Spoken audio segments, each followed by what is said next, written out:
విజయవాడ మాజీ ఎంపీ కేశినేని నాని మళ్ళీ క్రియాశీలక రాజకీయాల్లోకి రాబోతున్నాడా అనేది పరోక్ష సంకేతాలు వెలువడుతున్నాయి. నాని ఓటమి చెందిన తరువాత జూన్లో ఎన్డీఏ కూటమి ప్రభుత్వం ఏర్పడగానే రాజకీయాల నుంచి నేను తప్పుకుంటున్నాను, నేను సేవలో నిమగ్నమై ఉంటాను అని చెప్పి ఆయన రాజకీయాల నుంచి తప్పుకున్నాడు. తర్వాత కుమార్తె కేశినేని శ్వేత,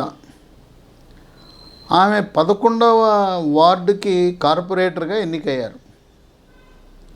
ఆమె ఆనాడు మేయర్ అభ్యర్థి. సొంత పార్టీలో తిరుగుబాటు, సొంత పార్టీలో వెన్నుపోట్ల వల్ల ఆమె మేయర్ కాలేకపోయింది. ఆమె కూడా కార్పొరేటర్ పదవికి రాజీనామా చేసింది. గత 8 నెలలుగా ఎక్కడా కూడా ఏమీ సందడి లేదు. మళ్ళీ కేశినేని నాని వార్తల్లోకి వచ్చేసాడు. ఎలా, ఒక గ్రామంలో నందిగామ మండలానికి చెందిన బిల్లనపాడు అనే గ్రామంలో, ఆ గ్రామంలో 58 లక్షలు పెట్టి కేశినేని నాని అభివృద్ధి కార్యక్రమాలు చేపట్టాడు. ఆ గ్రామస్తులు ఆప్యాయంగా కేశినేని నానిని ఆహ్వానించారు. బయట వాళ్ళు ఎవరు లేరు, ఆ గ్రామస్తులు ఉన్నారు, కేశినేని నాని. విశేషం ఏంటంటే అక్కడ వసంత కృష్ణప్రసాద్, మైలవరం శాసనసభ్యుడి తండ్రి, మాజీ హోంశాఖ మంత్రి వసంత నాగేశ్వరరావు కూడా ఆ సమావేశంలో పాల్గొనడం అనేది విశేషం. అక్కడ ఆయన మనసులో మాట విప్పి చెప్పాడు కేశినేని నాని. ఇది సోషల్ మీడియాలో కూడా వైరల్ అయింది. ఆయన విజయవాడ పార్లమెంటు నియోజకవర్గంలో 10 సంవత్సరాల పాటు ఏ విధంగా ప్రజలకు సేవ చేసింది ఒకసారి గుర్తు చేశాడు. అంటూనే తన నీతి నిజాయితీని అర్థమయ్యే రీతిలో, నేను ఎవ్వడి దగ్గర ఒక కప్పు టీ కూడా తాగలేదు అని చెప్పాడు. ఇదైతే వాస్తవమే. కేశినేని నాని ఎక్కడ కూడా ఆయనకి అవినీతి మరకలేదు. నీతివంతంగా నిజాయితీగా ఆ 10 ఏళ్ళు తన రాజకీయ ప్రస్థానాన్ని పూర్తి చేశాడు. తర్వాత ఆయనకి పార్లమెంటు నిధులు, అంటే ప్రతి పార్లమెంటు సభ్యుడికి ప్రతి సంవత్సరం వచ్చే నిధులు 7 నియోజకవర్గాలు కూడా అక్కడుండే ఇన్ఛార్జీలకు ఎమ్మెల్యేలని సంప్రదించి సమానంగా పంచిచ్చేవాడు.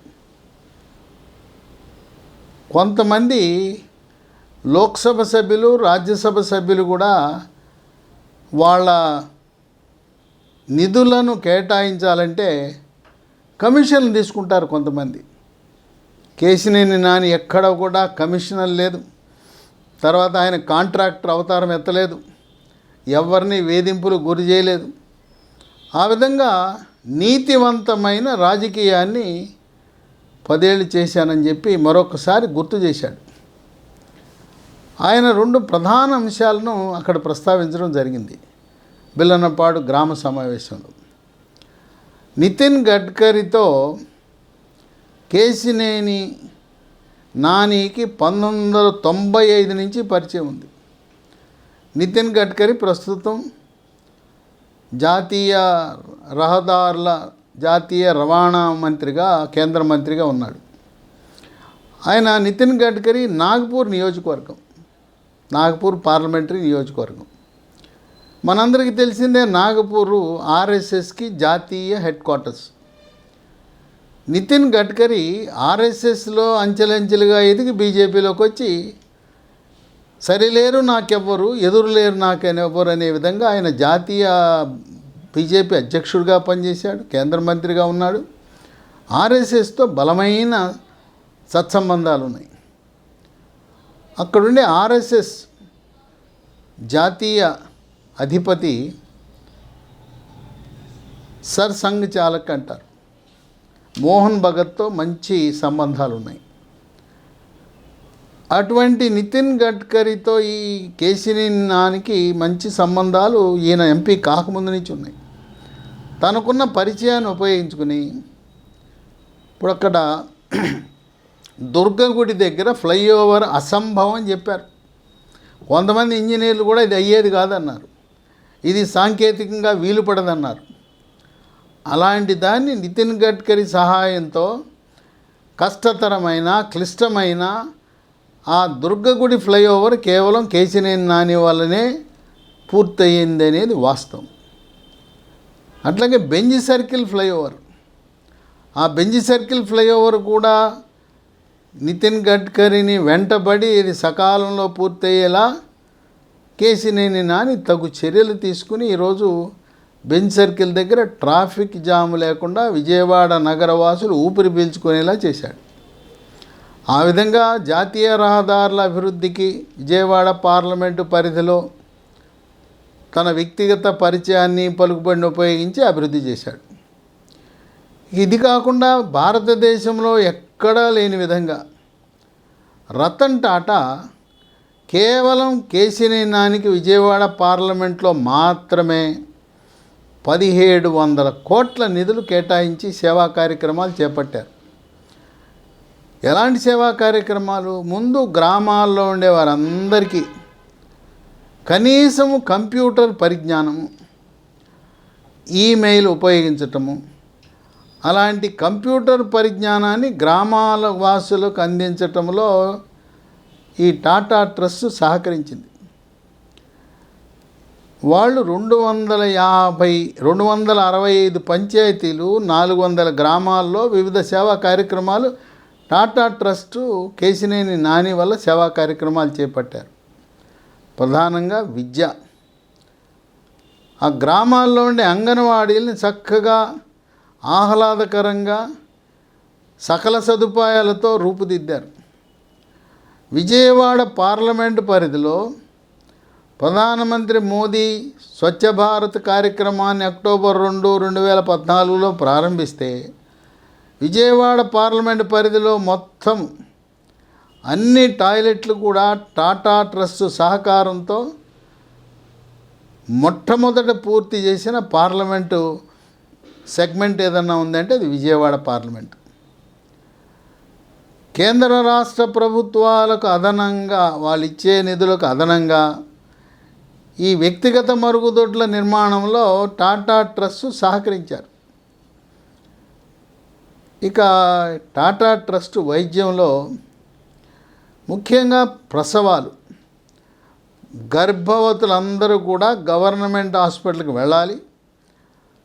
ప్రతి గర్భవతి కూడా సుఖప్రసవం జరగటానికి కావలసిన నిధులు కేటాయించింది టాటా ట్రస్ట్. ఇంకొక విశేషం ఏంటంటే రతన్ టాటా చాలా బిజీగా ఉంటాడు. అటువంటి వ్యక్తి విజయవాడ నగరానికి వచ్చి కేశినేని నాని యొక్క అభ్యర్థన మేరకు 2 రోజులు విజయవాడ పార్లమెంట్ పరిధిలో సమయం గడపటం అనేది మనం ఒక విశేషంగా భావించవచ్చు. టాటా ట్రస్ట్ అందించిన వైద్య సలహాలు, వైద్య సేవలు 10 లక్షల మందికి వైద్యాన్ని అందించారు. సుమారు ఈ విజయవాడ పార్లమెంట్ పరిధిలో 2,50,000 కుటుంబాలకు వైద్య సదుపాయాన్ని అందించింది టాటా ట్రస్ట్. అంటే 10 లక్షల మంది, 2.5 లక్షల కుటుంబాలు. గ్రామాల్లో కూడా పార్కుల అభివృద్ధికి టాటా ట్రస్ట్ సహకరించింది. ఆ విధంగా అడుగడుగునా భారతదేశంలో ఏ పార్లమెంట్ పరిధిలో జరిగిన అభివృద్ధి కేశినేని నాని వల్ల ఇక్కడ జరిగింది. కొన్ని కారణాల వల్ల తెలుగుదేశం పార్టీలో విజయవాడలో ఉండే నాయకులు, మాజీ ఎమ్మెల్యేలు, మాజీ ఎమ్మెల్సీలు, అట్లాగే ఉమ్మడి కృష్ణా జిల్లాకు ప్రాతినిధ్యం వహించిన మాజీ మంత్రి, వీళ్ళందరూ సహకారం లోపించడంతో కేశినేని నాని ఒంటరివాడయ్యాడు. అతనికి, లోకేష్కి, చంద్రబాబు నాయుడు మధ్యలో దూరం పెరిగింది. మళ్ళీ దగ్గర కాలేకపోయాడు. కేశినేని నాని మొట్టమొదటి రాజకీయ రంగ ప్రవేశము పీఆర్పీ పార్టీలో చేరాడు. అక్కడ ఇమ్మడలేకపోయాడు. పీఆర్పీ పార్టీ నుంచి బయటకు వచ్చి ఆయన తన సేవా కార్యక్రమాలు నిర్వహించుకుంటున్న సమయంలో చంద్రబాబు నాయుడు పాదయాత్ర ఖమ్మం జిల్లాకు వచ్చింది. ఖమ్మం నుంచి కృష్ణా జిల్లా మీదుగా పశ్చిమ గోదావరి జిల్లాకు వెళ్ళాలి. అటువంటి సమయంలో కేశినేని నానిని ఉమ్మడి కృష్ణా జిల్లా నాయకులు ఆహ్వానించి, మీరు పార్టీలో చేరండి, తెలుగుదేశం పార్టీలో. ఖమ్మం జిల్లా నుంచి వచ్చి జగ్గయ్యపేట దగ్గర ప్రారంభించి కైకలూరు నియోజకవర్గంలో ఉప్పుటేరు వరకు ఎన్ని రోజులు పాదయాత్ర చేస్తే ఆ పాదయాత్రకు అయ్యే ఖర్చు అంతా కూడా కేశినేని నాని భరించే విధంగా ఆయనకి బాధ్యత అప్పచెప్పారు. మొత్తం ఖర్చు అంతా కూడా ఉమ్మడి కృష్ణా జిల్లాలో చంద్రబాబు నాయుడు పాదయాత్ర జరిగినప్పుడు అయ్యే ఖర్చు మొత్తం కేశినేని నాని భరించడం అనేది విశేషం. అప్పుడే చంద్రబాబు నాయుడు ఒక నిర్ణయానికి వచ్చాడు. కేశినేని నానిని విజయవాడ పార్లమెంటుకి నిలబెడతాము అని చెప్పాడు. ఇక సీటు ఇచ్చే సమయంలో చిన్న ఒడిదుడుకు వచ్చింది. అప్పుడు పవర్ స్టార్ పవన్ కళ్యాణ్ని పోటీ చేయొద్దు, మీరు మాకు మద్దతు ఇవ్వండి అంటే అంగీకరించాడు. కానీ ఆయనకి సన్నిహితంగా ఉండే ఒక పారిశ్రామికవేత్త పివి ప్రసాద్ని ఆయన విజయవాడ పార్లమెంట్కి పెట్టండి అని ఒక కోరారు తెలుగుదేశం పార్టీ తరఫున. కొంచెం ఒకరోజు గందరగోళం నడిచింది. తదుపరి ఇచ్చిన హామీ మేరకు నిలబెట్టుకోవాలి కనుక కేశినేని నానికి 2014లో సీట్ ఇవ్వటం జరిగింది.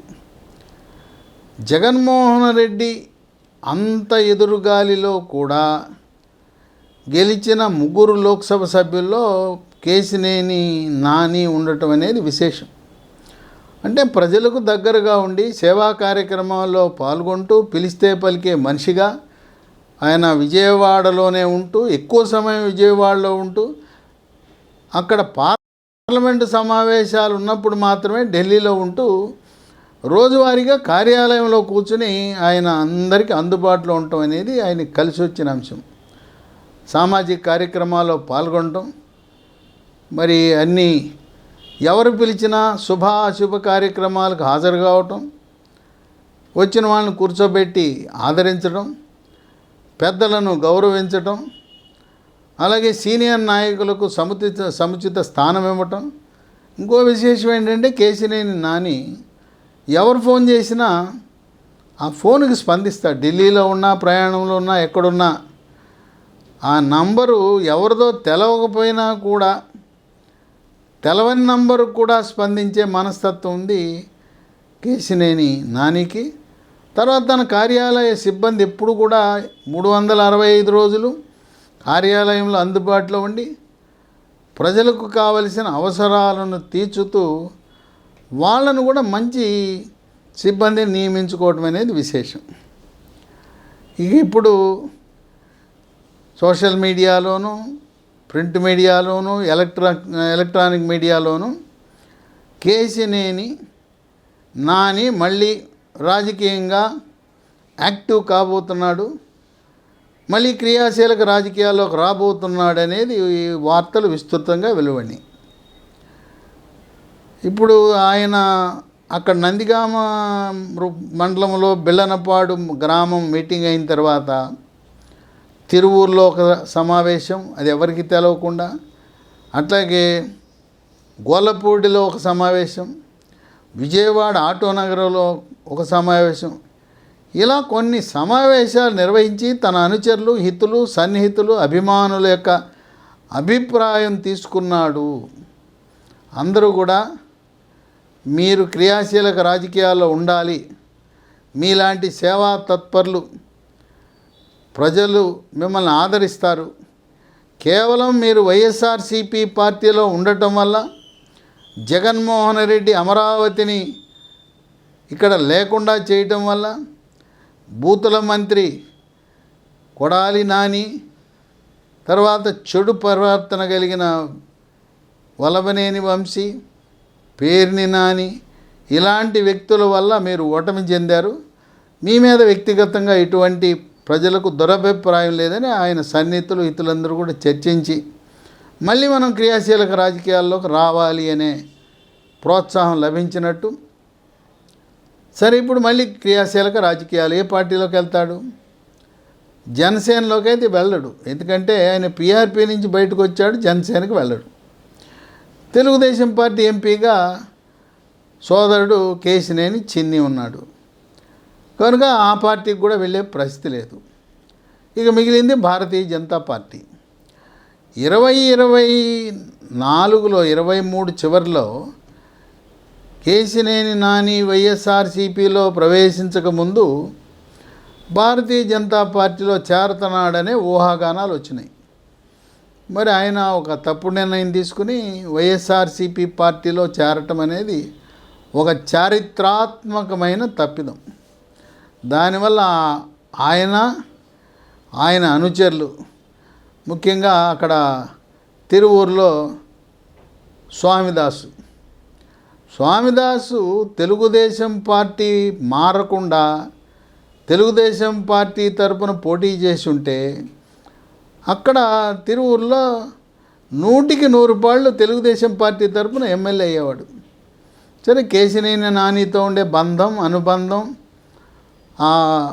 వాళ్ళ గురు శిష్యుల ఆ జోడి, దానివల్ల కేశినేని నాని ఆహ్వానించడం వల్ల వైఎస్ఆర్సీపీలోకి వెళ్ళిపోయాడు స్వామిదాసు. ఇప్పుడు త్వరలో ఇక్కడ విజయవాడ మున్సిపల్ కార్పొరేషన్ ఎన్నికలు కూడా రాబోతున్నాయి. దాంట్లో కూడా క్రియాశీలక పాత్ర పోషించే అవకాశం ఉంది. ఇప్పుడు వార్తలు వస్తున్నది ఏంటంటే ఆంధ్రప్రదేశ్ బీజేపీ అధ్యక్షురాలు పురంధరేశ్వరి కేశినేని నానిని బీజేపీ పార్టీలోకి ఆహ్వానించింది. సాధారణంగా రమ్మన్నారు. ఈయన బీజేపీలోకి ప్రవేశిస్తానంటే జనసేనకు తెలుగుదేశం పార్టీ వారికి ఎవరికీ అభ్యంతరం ఉండదు. ఆయన పనేది ఆయన చూసుకుంటారు, కానీ పక్క వారితో ఆయనకి ఎటువంటి వైరం ఉండదు. ఇప్పుడు ఉమ్మడి కృష్ణా జిల్లాలో ఆయనతో సహచరుడుగా ఉన్న కొనకళ్ళ నారాయణతో కానీ, అట్లాగే కృష్ణా జిల్లా వారసుడు కేంద్ర మంత్రిగా పనిచేసిన సుజనా చౌదరి, వీళ్ళతో ఆయనకి చక్కటి సత్సంబంధాలు ఉన్నాయి. అట్లాగే గుంటూరు నుంచి ఎంపీగా పోటీ చేసి ఆయన రాజకీయాల నుంచి తప్పుకున్న గల్లా జయదేవ్ కానీ, ప్రస్తుత మంత్రిగా ఉన్న రామ్మోహన్ నాయుడుతో కానీ అందరితో చక్కటి సంబంధాలు ఉన్నాయి. అలాగే పార్లమెంట్లో 10 ఏళ్ళు పనిచేయటం వల్ల సీనియర్ మంత్రులతో, మరి సీనియర్ లోక్సభ రాజ్యసభ సభ్యులతో కేశినేని నానికి చక్కటి సత్సంబంధాలు ఉన్నాయి. కేశినేని నానిని ప్రధానమంత్రి అమిత్ షా, జేపీ నడ్డా, రాజ్నాథ్ సింగ్ వాళ్ళు అభినందిస్తారు. ఎందుకంటే చక్కగా మాట్లాడతాడు, వ్యక్తిగత దూషణ ఉండదు, సబ్జెక్ట్ మాట్లాడతాడు, ఇచ్చిన సమయాన్ని సద్వినియోగం చేసుకుంటాడు. ఆ విధంగా అతని మంచి పేరు సంపాదించుకున్నాడు పార్లమెంటు సమావేశాలు, ఆయన ప్రసంగాలు. ఎంతసేపు ఆయన తపన విజయవాడ పార్లమెంటు, ఉమ్మడి కృష్ణా జిల్లా రాష్ట్ర ప్రయోజనాల కోసే ఆయన పార్లమెంట్లో ప్రసంగించడం అనేది జరిగింది. ఇప్పుడు కేశినేని నాని భారతీయ జనతా పార్టీలోకి వస్తే ఆయన రాజకీయంగా ఆయనకి స్థానం కల్పిస్తారనేది చర్చ జరుగుతూ ఉంది. ఇప్పుడు రేపు 2029 నాటికి 2027 కల్లా నియోజకవర్గాల పునర్విభజన జరుగుతుంది. అంటే నియోజకవర్గాల బౌండరీలు మారిపోతాయి. కొన్ని ఓసీ నియోజకవర్గాలు ఎస్సీలు అవుతాయి, ఎస్సీ నియోజకవర్గాలు ఓసీలు అవుతాయి, ఎస్సీ ఎస్టీ నియోజకవర్గాల సంఖ్య పెరుగుతుంది. ప్రస్తుతం ఉన్న 175 225 నియోజకవర్గాలు అవుతాయి. ఆ విధంగా సంఖ్య పెరగటం. ఇంకోటి, 3వ వంతు మహిళలకు రిజర్వేషన్ చేయబడుతుంది.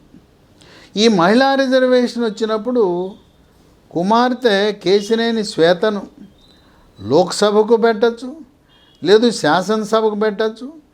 ఆ విధంగా తన వారసురాలని రాజకీయంలో ప్రోత్సహించవచ్చు అనే ఆలోచన ఉంది. లేదు, ఇంకోటి కూడా ఉంది. 2027లో జరగబోయే పునర్విభజనలో లోక్సభ సీట్లు కూడా పెంచాలనే ఒక ఆలోచన ఉంది. శాసనసభ సీట్లతో పాటు దేశవ్యాప్తంగా ప్రస్తుతం ఉన్న 545 లోక్సభ సీట్లకు మరో 210 సీట్లు కలిపి 755 సీట్లకు లోక్సభ ఉండబోతుందని ఊహాగానాలు ఉన్నాయి. అప్పుడు ఆంధ్రప్రదేశ్ రాష్ట్రంలో 8 సీట్లు లోక్సభ సీట్లు పెరిగే అవకాశం ఉంది. కనుక కేశినేని నాని కొత్తగా ఏర్పాటు కాబోయే లోక్సభ సీట్లలో పోటీ చేయొచ్చు. లేదు, తన చరిత్రను బట్టి 10 ఏళ్ళు పార్లమెంటేరియన్గా పనిచేసిన అనుభవంతో బీజేపీ వాళ్ళు తన రాజకీయ జీవితాన్ని అనుభవాన్ని చూసి ఆయన్ని రాజ్యసభకు పంపించిన ఆశ్చర్యం ఉండదు. కనుక కుమార్తె ఉన్నది కనుక కుమార్తెను రాజకీయాల్లో ప్రోత్సహిస్తూ తన పార్టీ కోసం పనిచేయచ్చు.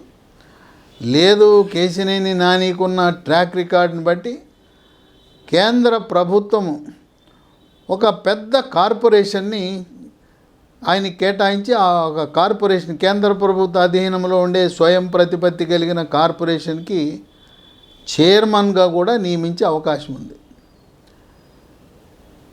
అలాంటి కేశినేని నానికి ఉన్న చరిత్రను బట్టి భారతీయ జనతా పార్టీ వాళ్ళు ఆయన సాధారణంగా ఆహ్వానించి ఆయన సేవలను వినియోగించుకుని ఉమ్మడి కృష్ణా జిల్లాలో బలం పెంచుకోవాలనే ఆలోచనలో బీజేపీ అడుగులు వేస్తూ ఉంది. ఇక విజయవాడ వెస్ట్ ప్రస్తుతం ఆ నియోజకవర్గానికి సుజనా చౌదరి ప్రాతినిధ్యం వహిస్తున్నాడు.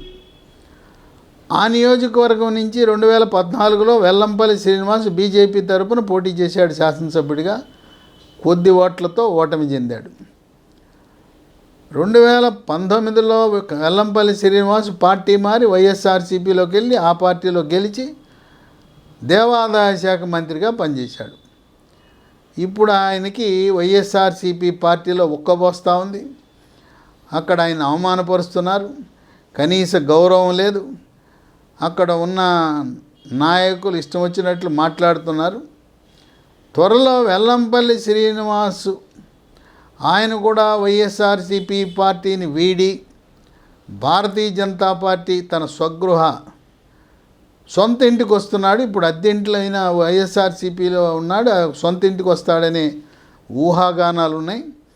కనుక కేశినేని నాని మాజీ పార్లమెంట్ సభ్యుడు, 10 ఏళ్ళు చేసిన వ్యక్తి, అట్లాగే మంత్రిగా పనిచేసిన అనుభవం కలిగిన వెల్లంపల్లి శ్రీనివాసు, వీళ్ళిద్దరూ రంగప్రవేశం చేయటం ద్వారా మరి రాజధాని అమరావతి ప్రాంతము, విజయవాడ ప్రాంతము, ఉమ్మడి కృష్ణా జిల్లాలో భారతీయ జనతా పార్టీని బలోపేతం చేసుకుంటుంది అనే ఆలోచన ఉంది. ఇప్పుడు మొన్న ఎన్నికల్లో 2024 ఎన్నికల్లో బీజేపీ కేంద్ర నాయకత్వం 10 ఎమ్మెల్యేలు అడిగారు. బీజేపీకి 6 లోక్సభ సీట్లు అడిగారు. ఇప్పుడు 50 అసెంబ్లీ సీట్లు పెరగబోతూ ఉన్నాయి. ఆ 50లో ఒక 4 నుంచి 5 సీట్లు అసెంబ్లీ సీట్లు అదనంగా అడగబోతూ ఉన్నారు. అట్లాగే ఈ 6 లోక్సభ సీట్లు పెరగకపోయినా లోక్సభ సీట్లు యథావిధిగా 25 ఉన్నా ఇంకా 1-2 ఎక్కువ అడిగే అవకాశం కనపడుతూ ఉంది. ఒకవేళ 8 సీట్లు పెరిగితే ప్రస్తుతం పోటీ చేసిన 6కు అదనంగా మరో 3 అడగబోతూ ఉన్నారు. ఆ విధంగా కేశినేని నాని త్వరలో కమలం పార్టీ కండువా కప్పుకోబోతున్నాడని విస్తృతంగా ఊహాగానాలు వెలువడుతున్నాయి. ఆయన వ్యక్తిగతంగా ఎవరైనా మీడియా వాళ్ళు సంప్రదిస్తే అలాంటి ఆలోచన లేదు అని బయటపెట్టకపోయినా అంతర్గతంగా కేశినేని నాని యొక్క అభిమానులు, హితులు, సన్నిహితులు, శ్రేయోభిలాషులు, ఆయనతో కలిసి పనిచేసిన రాజకీయ బృందం అందరూ కూడా కేశినేని నానిని ఎట్టి పరిస్థితుల్లో క్రియాశీలక రాజకీయాల్లోకి తేవాలి, భారతీయ జనతా పార్టీలో ఆయనకి సముచిత న్యాయము, సముచిత స్థానం జరుగుతుంది, అదే కరెక్ట్ అయిన నిర్ణయం అని చెప్పి దాదాపు అందరూ కూడా ఆయన్ని ముక్తకంఠంతో బీజేపీలో చేరండి అని చెప్పడం అనేది ఒక విశేషమని రాజకీయ విశ్లేషకులు భావిస్తున్నారు.